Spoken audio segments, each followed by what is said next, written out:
Hello, hello, everybody. We are here today to do a podcast with Dr. Jesse Glaze. Now, she is going to be presenting a workshop for us, and it is about how to address imposter syndrome, to go from imposter syndrome to executive energy using neuroscience.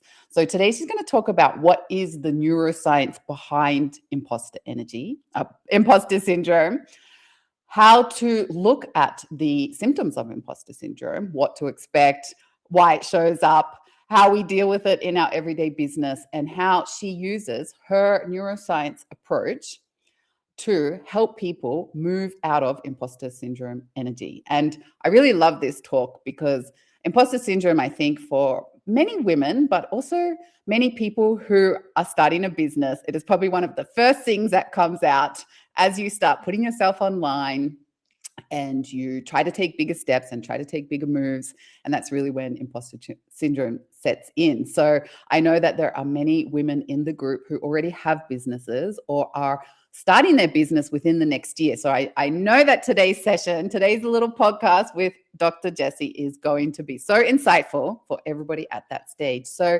Jesse, tell me a little bit about your background story. Okay.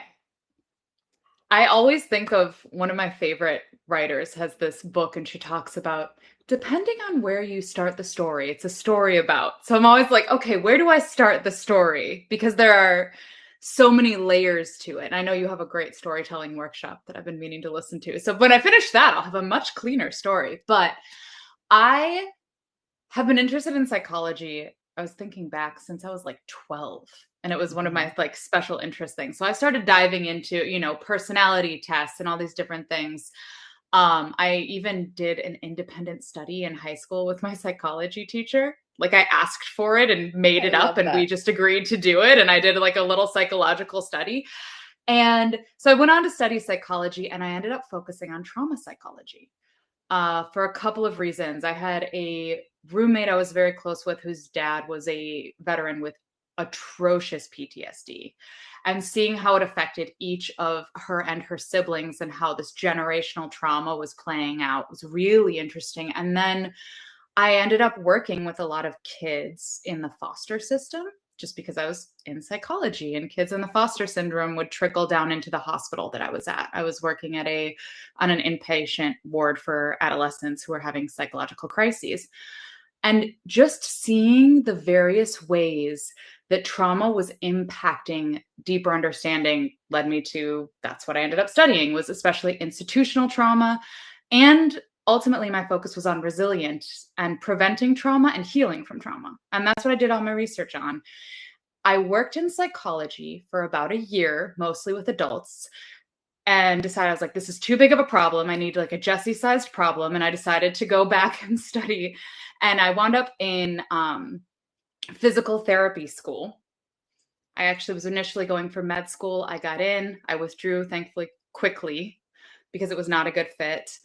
Studied yoga, got really into meditation, looked at what I actually wanted in life, reevaluated, wound up in physical therapy school, which was a perfect fit.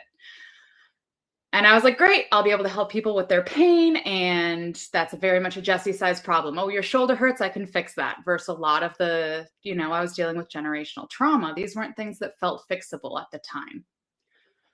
But wherever you go, there you are. So I ended up working in pelvic floor health and chronic pain. And if there's anything that people with pelvic floor chronic pain have, it is nervous system stuff, and trauma comes roaring back. And I ended up using all of these skills that I developed in my psychology program and working with those inpatient kids with my patients. And I took like a class on somatics because I was dealing with all of these people, and I had used somatic methods for years between my yoga studies and my own practices and what had helped me with my process. And I realized that there was no escaping that I was going to work in trauma psychology, and I needed to just embrace it. So I did a couple of different trainings that really helped me hone my skills. And I started giving workshops. And every time I gave a workshop on how to use somatic skills, I would end up with a one-to-one client, if not two, because there were always people coming up. And this is the thing that drove it, was people saying, I think I've been looking for you for a long time. Or coming up and saying, hey, how do I start working with you? This is what I need. And it really allowed me to step into that role of service of, oh, this is something people need. This is a skill set that I've developed over 2 decades now. And this is where I can take something as big and hairy as generational trauma and fit it into, frankly, a Jesse-sized problem, because I can help you get in tune with your body and we can use those signals to help you process this in real time. Yeah, I love that. And I love as well, there is so much research and experience and practical application of this, right? So this is all the backstory. And I think this is really important because now we're going to move into as well, like how you're using this and really applying this to today's problems. And like you say, this generational trauma problem exists in almost everybody, right? We all come from grandparents or parents or great grandparents who had trauma. And so it's very interesting, of course, how you say there is no way that you can address the problem without addressing the trauma, right? And the subconscious pattern. So I love that. And so now you're applying these kind of various neuroscience techniques and, subconscious and somatic techniques. And so tell me how as well this applies to imposter syndrome. Does the trauma play into that? Let's start with that, and then we'll move into some of the techniques as well of how you approach that. Yeah, that's a good. I realized I said my story and I'm like, oh, that's how I got to trauma work. How do I get from there to here is much quicker, which is that I was working with somebody and she's like, wow, what do you do? And I was explaining what I do. She was a marketing representative and she's like, oh, that would have really helped when I started corporate. I was like, oh, yeah, it's really good for that.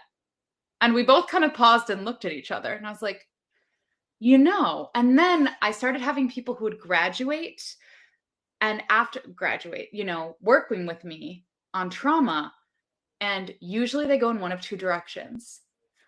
I'm ready for a romantic relationship, or I'm ready to change my relationships and how I show up relationally, or I need to get the fuck out of my current job and I need to start a business because there's something that I want to bring to the world.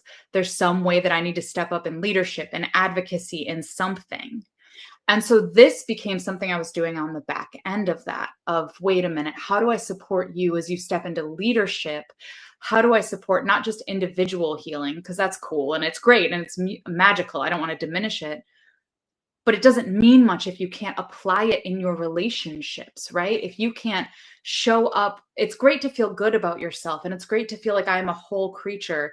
But if you get in front of a crowd and that disappears, you're not going to be able to do the level of advocacy or the level of leadership or the level of whatever it is that you want to build, that you want to, and that you're meant to do. So imposter syndrome in particular, I am 100% convinced is a trauma response. And often people, whenever I get pushback on that from anyone, we'll talk it through and we get to where the trauma where they learned their imposter syndrome. Every time. I've yet to have anybody say, nuh-uh, and then we talk and they prove me wrong. Because it isn't always super explicit. It isn't, oh, I have this traumatic experience, but it's okay. Well, how is it showing up? And as we go into it, sometimes it's subtle of the surprised look when I walk into the boardroom, right? Every time they're surprised at how young I am, or they're surprised at this, or I'll say something a certain way and I feel the room shift, right? It's all of these experiences of how are you not, I don't even want to say aligning because I think alignment is too positive a word, but it's like, how are you not agreeing to be part of this group think? How are you establishing yourself as an individual, which is ultimately positive for any business or organization, but isn't always positively received. And especially I tend to work with a lot of sensitive people who identify as sensitive or highly sensitive or intuitive. And it's like, you are more likely to experience this because you have more awareness of other people and their energy, and because you have more awareness of yourself. And when you know who you are on a really deep level, it's easy to get used to it and be like, oh yeah, but of course, who wouldn't think this way? Who wouldn't? And you fail to recognize how powerful your gifts are.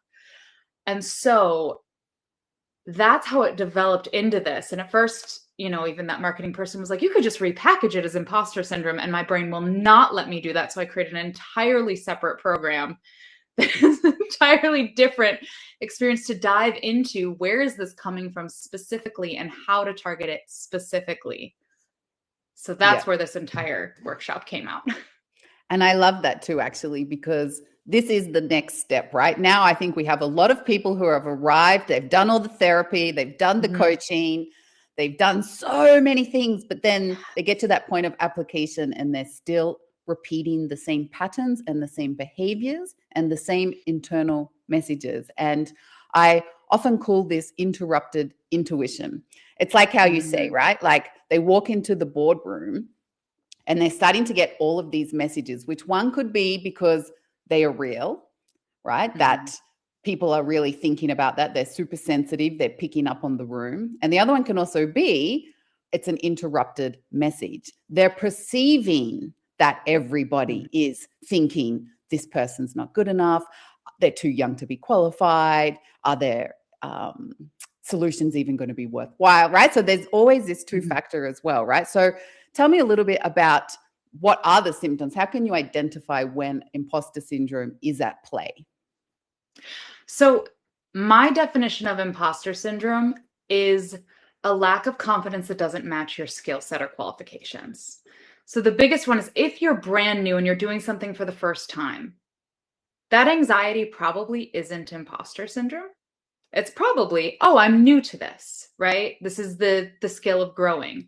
But when it is, oh, I have been doing this, studying this, practicing this. I have this many years of experience. I have this much. And every single time I go to do this thing, I have that negative voice in my head, right?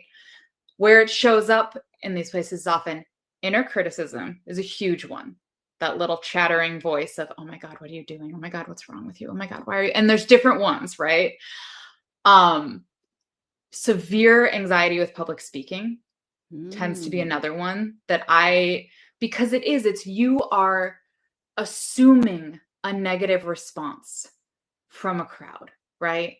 Because everyone I know who doesn't like public speaking is absolutely fine speaking to somebody they trust. If they know that person, they will expound, even the shy ones, right? Like with like, oh, I'm just shy. And I'm like, nah, I saw you at the bonfire with that person. You are not shy. You are selective about who you trust. That's different. That's a little bit more where that can show up as a piece of imposter syndrome. The other big one is overworking, over-delivering, over-explaining.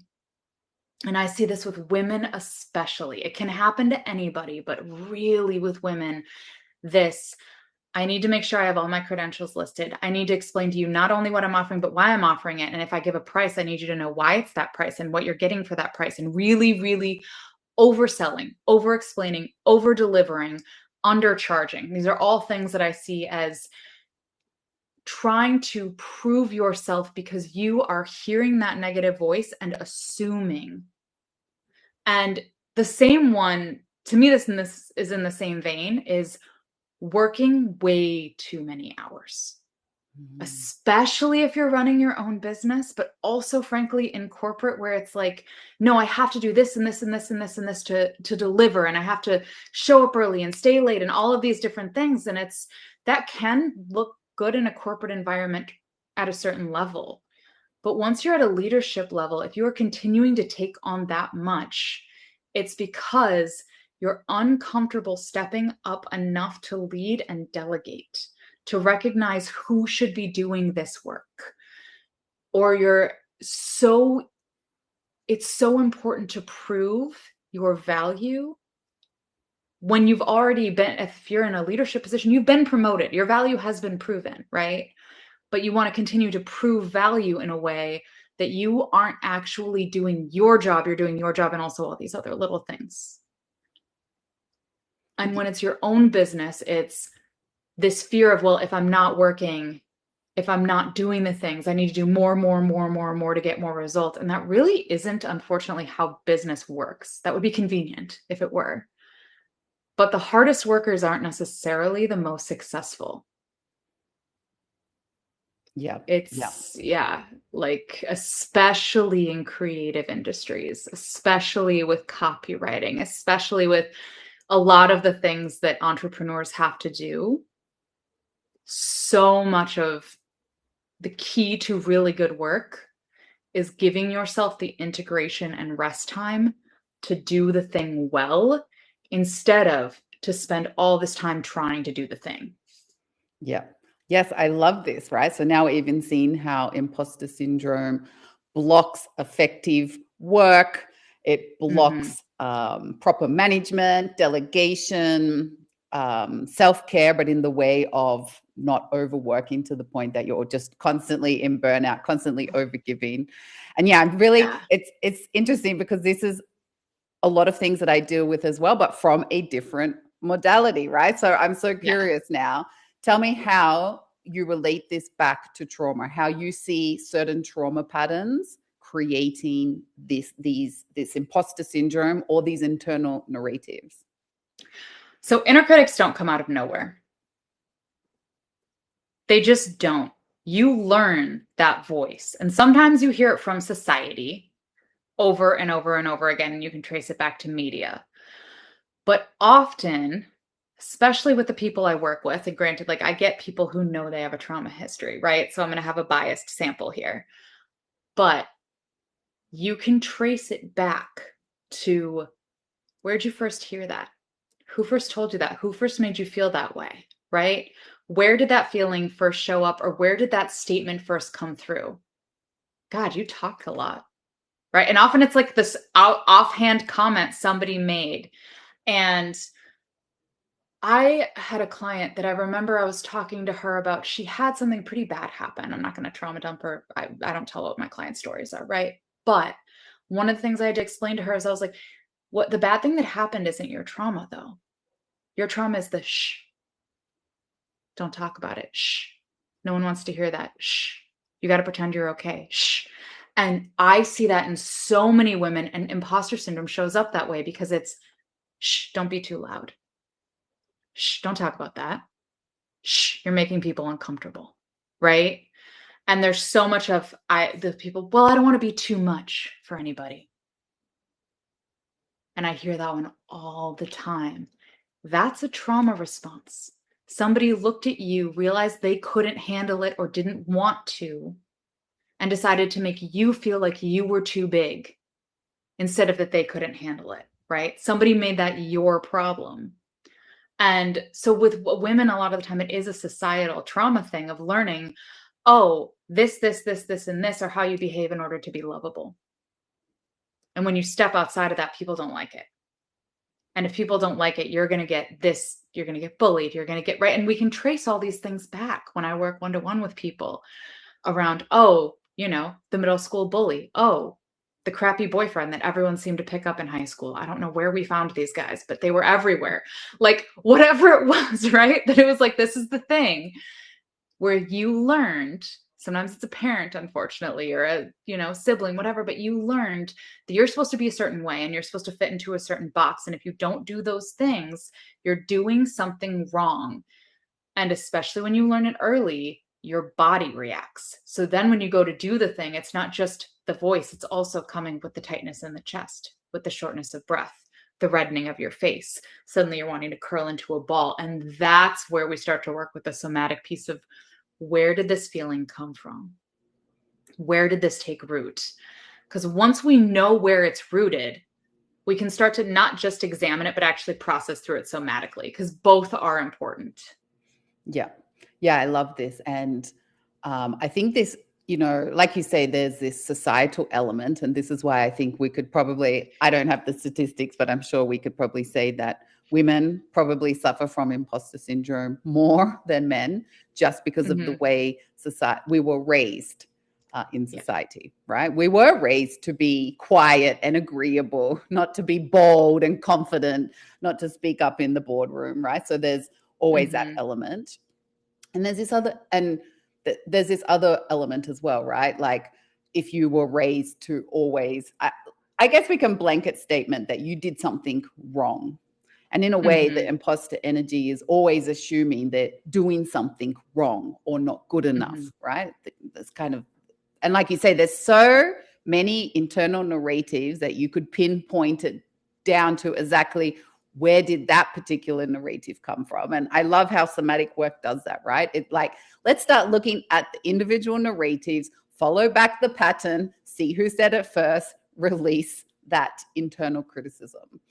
And so, yeah, we can see this really happening, like I said, especially in women, but there's probably other people as well. Like you say, creatives as well, because it's such a personal element. And in the age that we grew up, we were literally told, right? I'm also a writer, but that, you know, get a real job. That's not good enough. You'll never succeed. You'll never make money with your creative gifts. And now, I love that we're having this conversation, because that's what's awakening right now. Everyone's like, I want to go back into creativity, and I want to, like you said at the beginning, right? I actually want to apply this.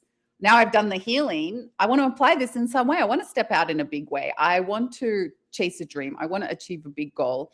I want to step up in a big way. And that's when the imposter syndrome gets even louder. So, well, and that's when it's so important to nip it in the bud, because you've done the healing. You are who we need to lead. The people that are currently leading are not doing a good job. Look at burnout rates. Look at corporate profits compared to raises, compared to worker satisfaction. The leaders we have suck. We want you. Like, that's why I care so much about this. We want the person who went to therapy, who cares about other people, who is intuitive and sensitive, who's going to be able to read a room. And I want you to read it clearly enough that you're not getting, again, what you call the intuition interrupt of some trauma from before. You're actually able to clearly see what's happening. Because one of the things, and this is a trauma thing that shows up too with imposter syndrome, is that they call it hypervigilance. And it's one of the symptoms, but it's you stop accurately reading things and you start assuming danger where there is none. And it's something I work on with my trauma people, and it's something I work on with my leadership people, because it disrupts your actual intuition, your ability to read the room, because you're assuming negativity where there is none. And if you can learn how to instead actually tune back into your intuition without laying those kind of, I don't know, dark colored glasses, whatever you want to call it, but that like negative assumption onto it, you can do great work. Because you can lead the room. You can hold that space without getting bogged down by your own shit. You can be a clear channel for whatever it is that needs to actually happen in that room. And so much of the healing that a lot of women that I work with and a lot of women in the club, I'm sure, like, have already done. You're ready for this. This is where we need you to go. Yeah, I couldn't agree more, right? And this is like such a big mission of the club. It's like bringing money into the hands of not only women, but anyone who's feminine led, exactly like you say, right? It leads with nurture, empathy, intellect, intuition, sustainability, something that is beneficial for all, not just a few, right? And I love it too, right? This is what the club is. It's right, getting women, because I'm also a business mentor. I do so much back work and strategy. And even I've realized it does not matter how good my strategies are or how long we work together. If there's this somatic override or this internal voice, this imposter syndrome, it will stop them not building their business. So I'm like, okay, I need to build a space where we can have this gentle opening and rewiring in a safe, supportive space, right? Because it's also very hard when you're putting yourself out there and you're getting the same real life situations of people actually saying you're not good. You know, it's a very negative world out there, right? People literally saying those real criticisms. And so I love how you're saying, right? Like if we can just maintain that balance, override the imposter syndrome voice, that's when you actually start acting or being the leader, right? That's the executive energy, is disrupting that imposter syndrome in that moment. So I'd love to hear, like, what do you kind of advise people then, right? How are you treating this? what are the patterns and the exercises or the process that you take people through to beat imposter syndrome, to turn it into that executive energy? Right. So one of the things that I start with, some of it is also, it depends on how much time we have. So like in the workshop, we're going to do a little hypnosis. Ooh, because that's the easiest way. And I learned from she's so fun. I love her. If you want to look up Melissa Tears, she's one of my teachers and I adore this woman. So she's a hypnotist, but she's also like, most of what we do is conversational. She's like, I guess technically, yeah, we're using NLP patterns, but I don't call it NLP anymore because she's just gone so deep down the rabbit hole of the neuroscience of hypnosis and NLP and how to basically just change the way that your brain works. And so that's the quick fix, especially for immediate things. And then because I'm so intuitive, as we work deeper, we go to deeper and deeper levels. But the quick version is basically you figure out what the trigger is.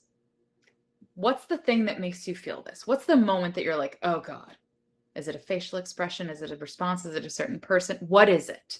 Because you need to know the trigger that creates the feeling. Once we know the trigger, we bring it down a little bit.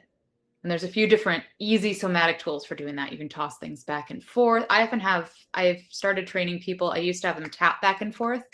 You can't always do that. So I have people who will like squeeze their fingers back and forth because you can do it in your pockets. Just start to that side to side bilateral stimulation breaks up anxiety really, really quickly. The best way to do it, honestly, is to throw like a tennis ball or a water bottle or something back and forth between your hands because it's side to side coordination and it just breaks up anxiety. Anxiety for most people lives on the left side of the brain, the verbal side of the brain. If you're left-handed, this varies a little bit, but it does tend to sit more on one side. You move it, you have to use both sides of your brain, and the anxiety can't really keep together the same way. It starts to dissolve. So then it's a little less charged. And then we say, okay, how do you want to feel? And you tune into, what are you hoping to feel when you're like this? And then really target that feeling until they're in the space of, yeah, no, I want to feel confident. I know what I'm doing. Where's somewhere you feel confident? Whenever I'm doing this, I feel confident. Great. What's that like? See it, feel it. Where is it in your body? And once I see their posture change and I notice, oh, we're there, I say, great. Now see the trigger. And what do you notice? And it will have already shifted and we'll go back and forth. Sometimes I'll even do like a trance afterward to really like lock it in. And it changes the one trigger. So quickly, it's almost annoying. Because most people are like, I have been dealing with this for 20 years. What did you do to me in 4 minutes?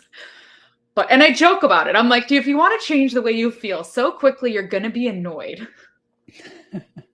That's what I'm good at. It's what I'm good at as a physio, too. I've had people cry in my office when I diagnose them because they're like, I've been dealing with this for 2.5 years. How did you find that? Yeah. Sensitive, intuitive. I really care.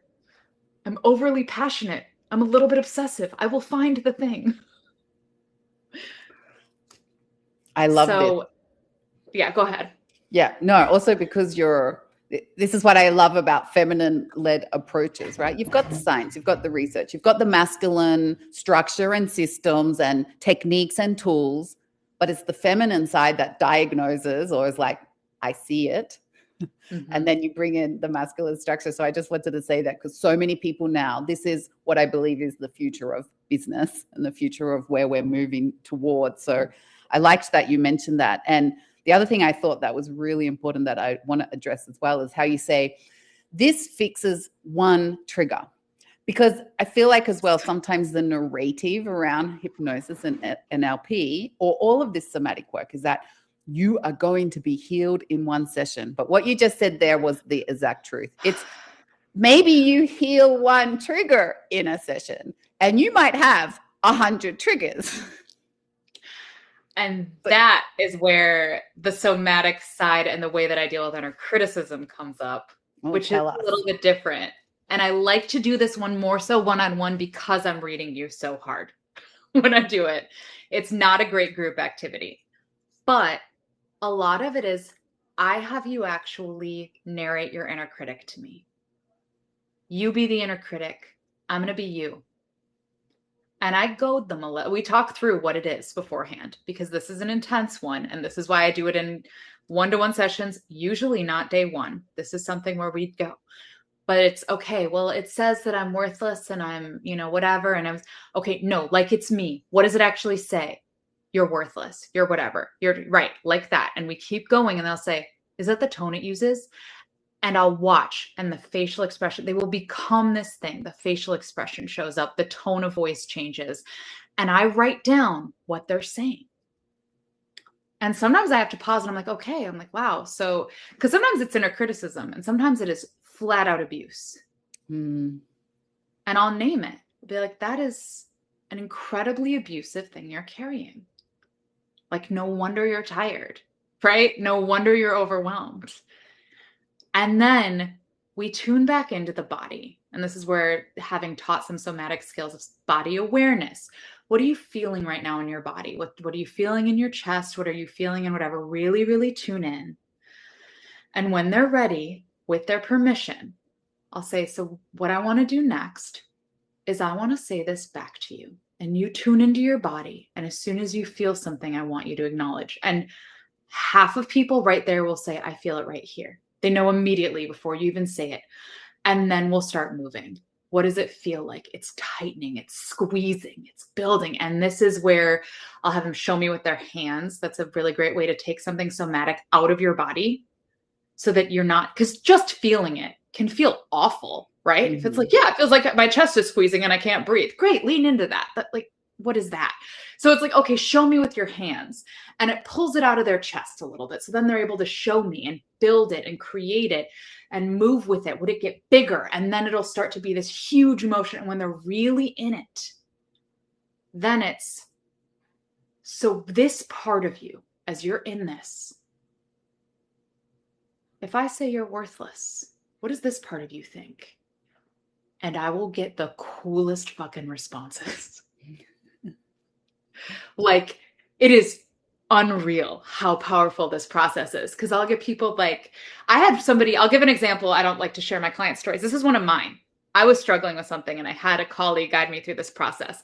And I ended up in like almost this like bird-like motion, right? And it was like, okay, so now I'm going to read this back to you. Like, okay, you're going to fail. And my immediate response was like, the fuck I will. And we laugh about it to this day, this friend of mine, but it was like, this part of me was so aware of who and what I am. And it was the part of me that was prepared to push back against that voice. And since that session, that voice has not come back.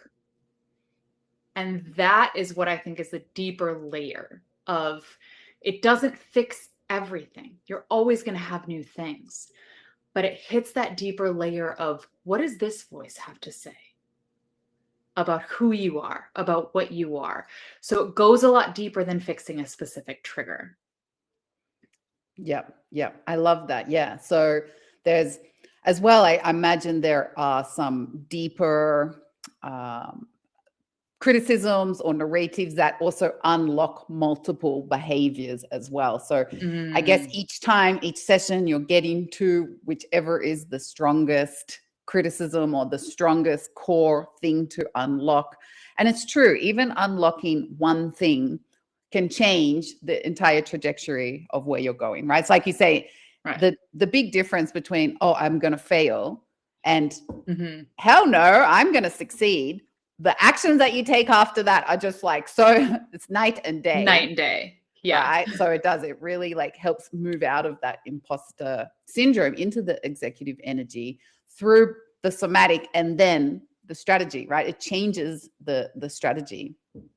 Yeah. And I love as well, just to like repack back what you said, like a really great way that you're talking about this is to speak out loud, journal what the internal narrative is saying, what the criticism is saying. Ask yourself where it feels in the body. Make that then outward, an outward action. Make it visible, and then see what you really say when you repeat this back to yourself, right? And this is such a powerful tool. And so for anyone who wants to come and join Jesse's workshop, which is probably going to be around September, that would be a really great thing to start working with before she's going to take you through her hypnosis NLP session during that workshop. So I love that, right? So people can even start to prepare and get clear on what is that voice or what is that core problem or one of those core narratives to unlock the imposter syndrome. So for anyone listening, that is one great way to prepare before you join Jesse's workshop. So then what you're saying as well, NLP, hypnosis, this neuroscience approach can actually unlock things in one session. Yes, absolutely. And it isn't like a blanket thing, but I will say too, even when I work on people with their trauma, usually I work with people for about 12 sessions, right? And it gives us time to really get into the depths. But there's usually one session that I feel like is like the linchpin, where we both feel it. Like, that was it. That was the thing that you have been carrying around. And this was the session that let you set it down. And usually I do chat in between to make sure that people, because integration is serious and it's a really important process, but there's usually one where it's like, because, and this is part of the deal why I can't do it in one session, there's what you think the problem is. And then when we clear that, there's this other thing though. And then we clear that. And finally we get to the root of what is all of these things. Even the same as I was talking about, like, that, okay, yeah, it turns out after talking to you, this bad experience you had isn't what's haunting you. It's everything afterward where you were told to be quiet, that your feelings didn't matter, that your response didn't matter, that this was your fault, right? All of that, that's the trauma. And that was what we had to deal with. We wouldn't have gotten there on day one, right? That's just not something that you get at that level. And so you can clear things again so quickly. It's jarring and annoying. And there's a face I've learned from being a physical therapist and from being a somatic practitioner of, okay, when you think about that, how do you feel? And it's the same face that people make after I fix something with their bodies. They're looking for the pain and they're trying to wrap their heads around the fact that it's not there. And it starts with this like scrunch, head tilt, further head tilt. Like they're looking. And I'm like, that's what I'm looking for. Because it's like, wait a minute. This is always there. Where is it? Or it's like, yeah, I feel good, fine. Yeah, I love that. Yeah. And I like this kind of picture as well. It's like, yeah, you know what? Yes, you can. Because I also like, part of my big mission as well is to give realistic timelines, because sometimes people, they get sold this one-off hypnosis session that's going to change your life. And they think, well, my life is going to be changed now. And so I like the way that you say it. It's like, yeah, you will unlock one thing each session, but the more sessions that you do, the deeper into the problem, unlocking all those layers till you're really going to get down to, that was the lynch. I like that word, linchpin. I'll find the linchpin of it all. And so it's almost as if the more sessions you do, the deeper you're going, the more you're unlocking of those behaviors. And that is a more realistic timeline as well. Like some of these things are so deeply ingrained that it does take time sometimes. Because I get some people and they beat themselves up because they're like, why aren't I doing better right now? And that's why I'm having this, just highlighting this particular point, because I don't want people to be beating themselves up. That sometimes, yes, it does take a little bit longer because you're not at the root cause yet. So what would you say with people dealing with imposter syndrome? What is the realistic, way of approaching this and fixing this and getting to the root cause?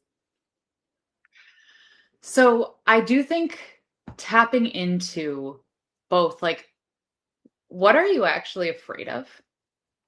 Right?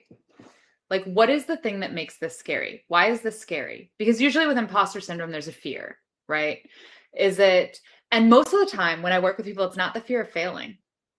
Sometimes it's the fear of succeeding. What does that mean for me? Who do I become? Sometimes it's the fear of being perceived as failing. Mm. And that's a big one too. It's not that I'm scared this isn't going to work. It's I'm scared that I'm going to try to do something really publicly and it's not going to work publicly and everyone's going to think I'm such a loser, right? Like whatever it is. And it's like, okay, so what middle school bully told you were a loser, right? Like we get to dive back into why is that scary? Mm. Why is it scary to be seen to publicly fail? Or why is it scary to succeed? If you get everything you want, is that scary? And for a lot of people, it is. Okay, why? And it's about where in your nervous system are you not yet able to hold that space? You're not yet able, you don't have that capacity for what you're going for.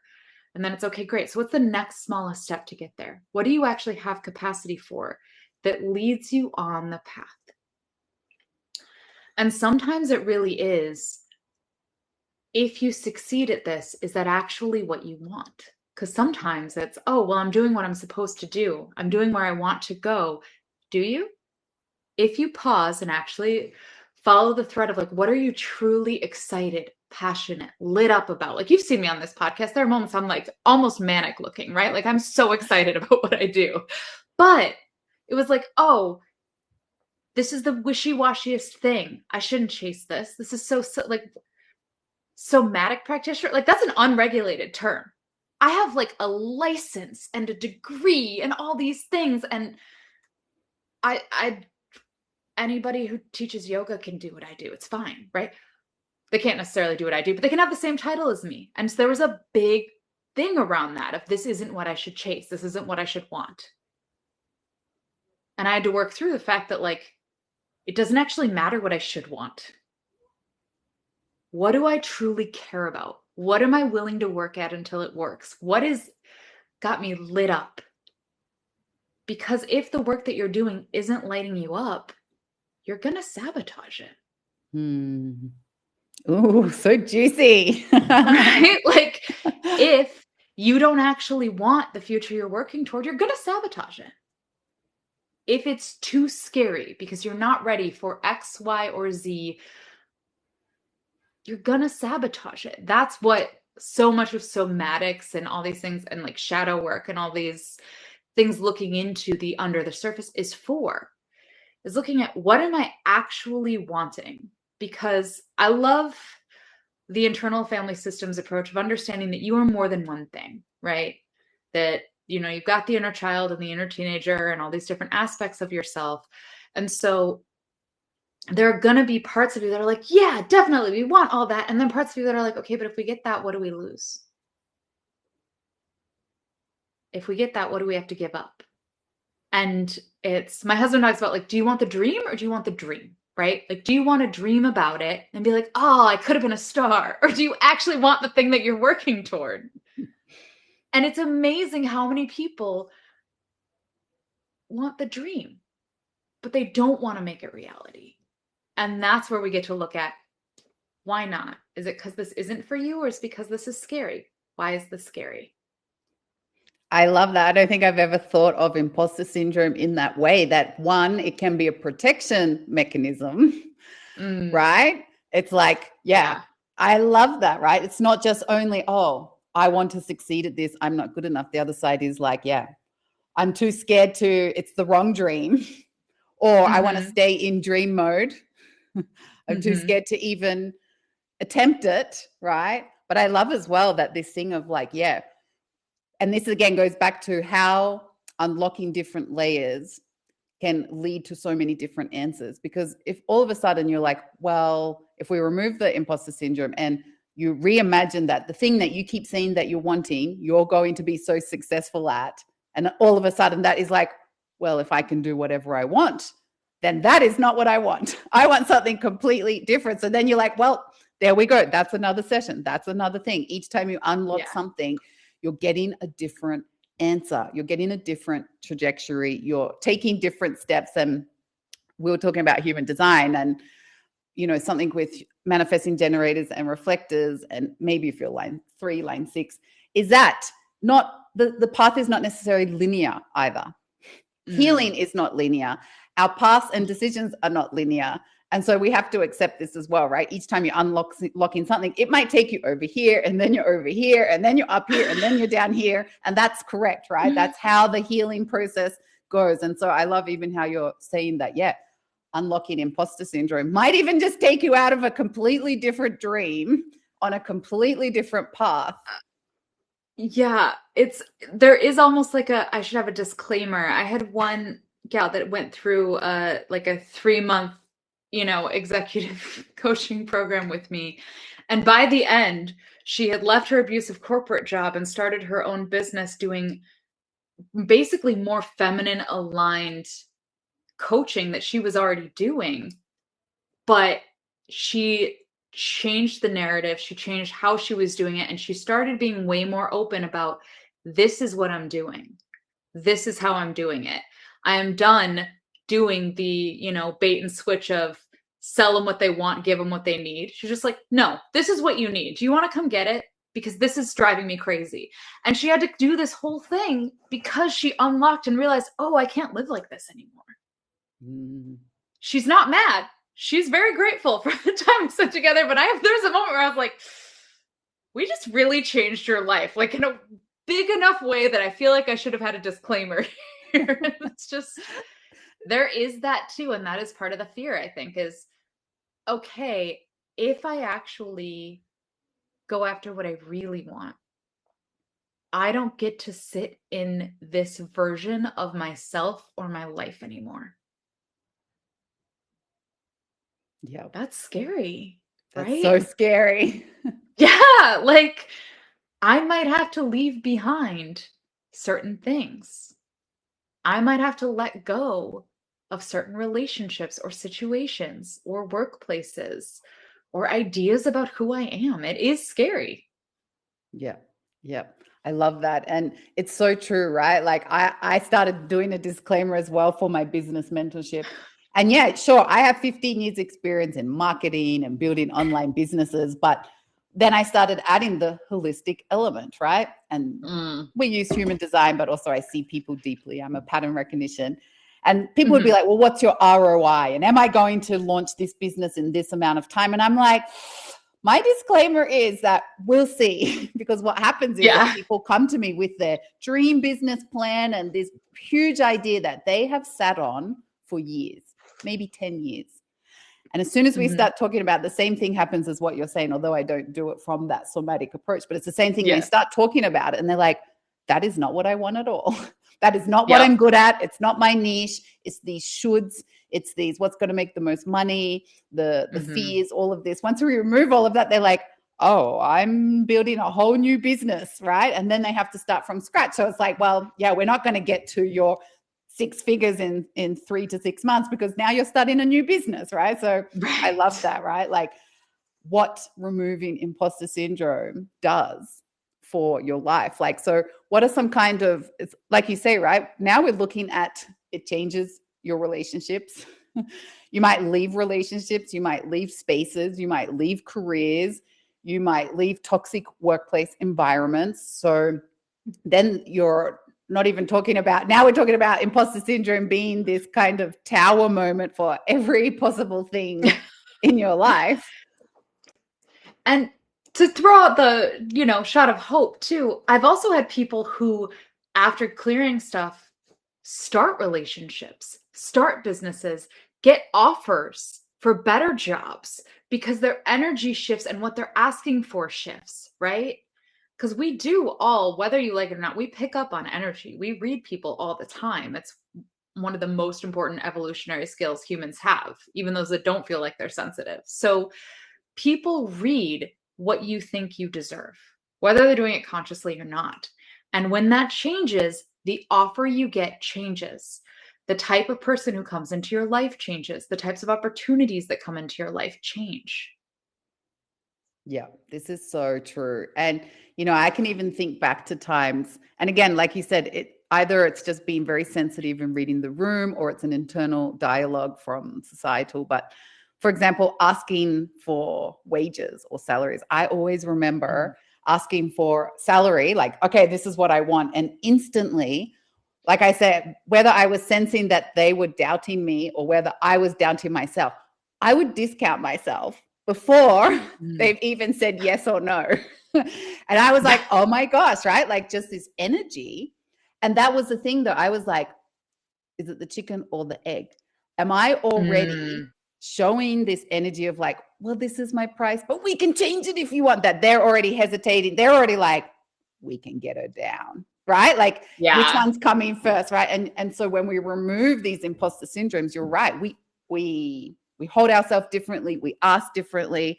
And when you say no, like I'm not negotiable, you start to see the change in energy that people stop negotiating with you. And you're like, and the other thing is though as well is that when you step into executive energy, you're prepared to stand behind what you say as well, right? So that also requires a level of confidence to say no, I'm not accepting that, and to walk away and still believe in yourself. Yeah. And that's been a big shift that I have a teacher who called it holding the pose. Mm. Like, in yoga, like holding a pose, but it's like, can you just hold and trust that you are where you need to be? And so for me, so much of a lot of this underlying stuff is also tuning back into your own intuition and trusting, no, you know what? This is what I'm supposed to do. This is the price that I want or that I want to charge, or this is whatever. And then when you do have people who try to negotiate, being able to explain, like, oh, no, I don't do this, and that's why. No, this is the price, and that's why.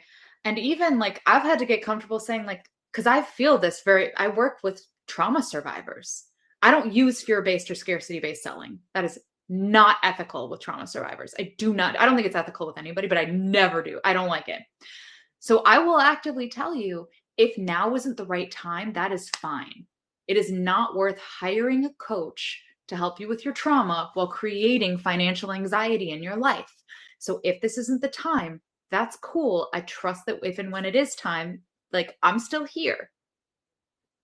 But being able to say, like, if you got to walk away, you got to walk away. But no, I don't change what I'm doing. I don't discount what I'm doing. And here's why. Mm, No, mm. I don't do half of a version where we meet less often. Yeah. I work with trauma. That's not ethical. We're going to do what I know works. Yeah, I love that. Such a different executive energy. And yeah, Yeah. you can imagine, right, as well. It's like even thinking going into a boardroom or whatever that is, right? And that is when you say Mhm. no, is being able to stop the retraction from happening, the shaking from Mhm. happening, to be like, "Ugh, I was wrong, but to stay in that energy and say, no, no, I'm right. And you listen Yeah. up to me, right? And so this is such an energy as well. Why I say I imagine that imposter syndrome probably shows up more in females, because as well, I can count how many times I've been told to sit down, you're wrong, even though inside and I did. I sat down and I doubted myself, even though inside Mm. I was like, I'm pretty sure I'm right, right? So Yeah. it's that difference of really stepping into the executive, being the executive in all areas as well. I love this as well. This application, it's not about just work. It's about your Mhm. belief systems, your self-value, your esteem, what you consider to be the thing, right? Like not negotiating, not Yeah. self-negotiating, not self-abandoning. And so as That we kind one. of wrap up for these last 5 minutes, what's something else that you would think is really important to share about this shift from imposter syndrome into executive energy? I think the biggest one is we haven't touched heavily on the neuroscience, but it is Yeah, like let's. when you hit that fear, right? That's the amygdala firing off. It's this little guy. I think amygdala means like walnut or something. It's like walnut-ish. But it overrides your frontal cortex. And so, what we're doing with some of this rewiring work that I do is getting the amygdala to shut off. That's what some of that side to side is. It's what some of the getting into a totally different feeling and then trying to wire them together. Now that you feel confident, see your trigger, right? That's how that stuff works. But understanding that when you are in that space of fear, you're not going to make decisions with the part of your brain that actually feels like you. And I teach this a lot to trauma survivors because there's a lot of the, oh, why didn't I, whatever, right? But it's also important for when you have the space that you notice that fear come up. There's a few different tools I use as far as like when we get into confidence, what does that feel like? As far as posture, you can change your posture. You can focus on your feet. I do that a lot, just get you out of your head. What do your feet feel like on the floor right now? Exhale. Because whenever you feel shortness of breath, you aren't actually lacking oxygen. You have too much carbon dioxide. So, right. All these same tools that I teach for like dealing with a panic attack, but it's like, how do you settle for a second into your body before you do anything else? It's the same idea as like when you're angry, count to 10 before you act, but it's actually stop, exhale, notice your feet, take a breath,